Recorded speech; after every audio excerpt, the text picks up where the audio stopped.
વડોદરા જિલ્લાના ડેસર ગામમાં સોના ચાંદીના વેપારી સોની દ્વારા ગ્રાહક સાથે કરાયેલ છેતરપિંડી પોલીસમાં નોંધાયેલ ફરિયાદ સોના ચાંદીના ઘરેણાં બનાવનાર સંજયભાઈ ચંપકલાલ સોનીએ સિંહના મુવાડા ગામના ગ્રાહક શૈલેષભાઈ ચાવડાને પોતાના ઘરેણાં બનાવવા સોનીને સોનું આપેલ હતું, જે આશરે જૂના ભાવે પ્રમાણે 13 લાખ રૂપિયાનું થાય છે।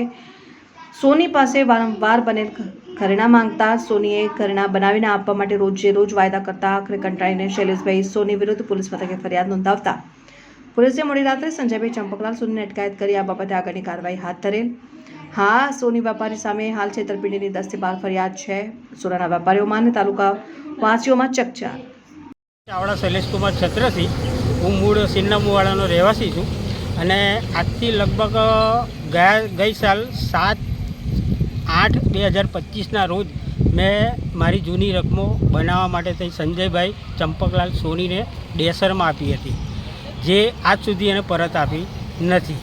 બરાબર, પછી તમે અત્યાર સુધી ફરિયાદ કેમ નહીં દાખલ કરી? ફરિયાદ એટલે જ્યારે હું ત્યાં ગાડી જતો ત્યારે એવા એમ કહેતા કે ભાઈ તમે 2 દિવસમાં આલું 2 દિવસમાં આલું એમ કરીને આજે 7-8 મહિના થઈ ગયા, છતાં મને એક પણ રકમ એમને પાછી આપી નથી।